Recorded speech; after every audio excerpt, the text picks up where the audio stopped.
I spent years waiting for someone to tell me I was ready. Ready for the title, ready for the validation, ready for the clarity.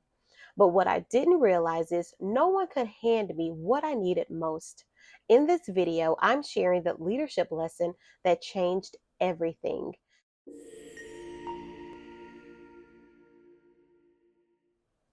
In any profession, we have all experienced what it's like to work under poor leadership. But this video isn't about pointing fingers or rehashing past experiences with people who probably shouldn't be leading in the first place. That is a different topic for a different day. What I do want to highlight is how having negative experiences, like working with someone who micromanages, lacks empathy, plays favorites, or just doesn't have a clue, can make you truly appreciate when you do get a chance to work with a good leader. I had an amazing supervisor for 3 years, not to brag. I always told her she was a servant leader because she genuinely had a heart for people. We shared many professional moments and even more heart talks. I remember asking her once what she thought I was good at when it came to my instructional delivery or my contribution to the team. Her answer, Miss C, you got it. I won't lie, that response at the time left me a little disappointed.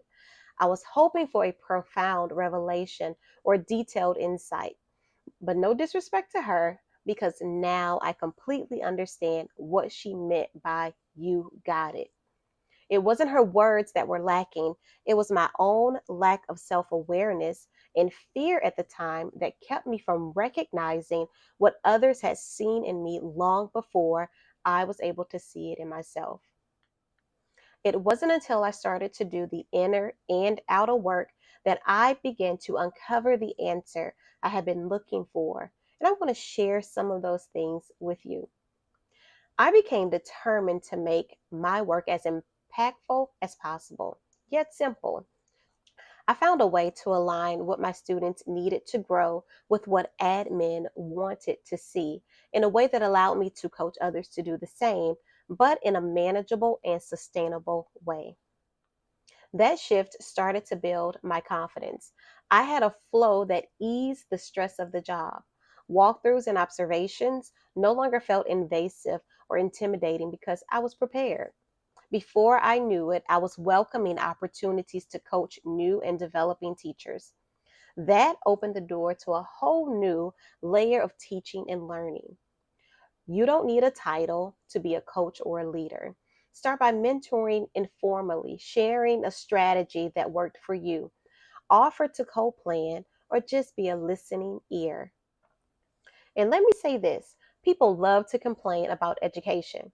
Now, don't get me wrong, it is not an easy profession. But here's one thing I know for sure.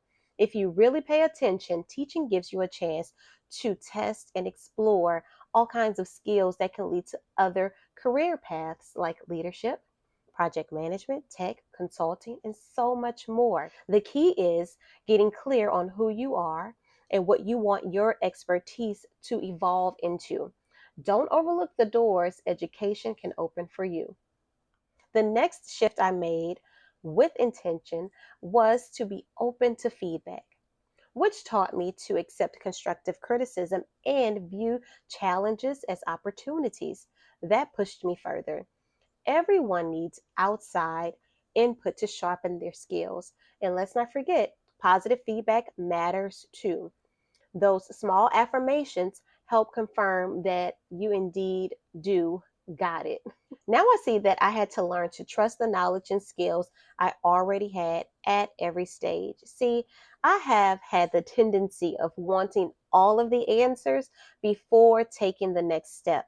But the truth is, the answers and clarity come once you start to take action. So maybe what I was really asking my supervisor wasn't about identifying skills.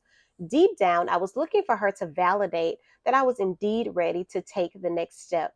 But that's not something she or anyone else could have answered for me.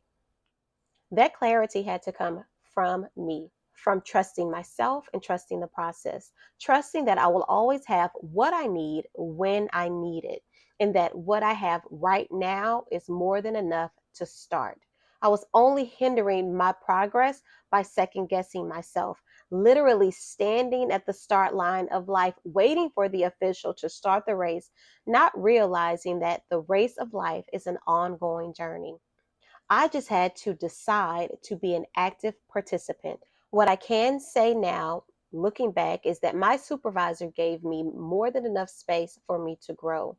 She saw something in me, and the simplicity of her words, "You got it," carried far more weight than I realized. It was up to me to decode what that meant and decide how to carry it out. So, if you are blessed to have a leader who's not intimidated by your potential, maximize that opportunity. Use it to sharpen the skills that make you stand out. But if you don't let that be the reason you dim your light. You can still lead without the title. You can still grow where you are planted. You can still build something beautiful right where you are. Because, in the words of Big Skip, you got it. If any of this resonates with you where you are and has shed light and gives you direction, hit the like button and subscribe to the channel for more. Thanks for watching.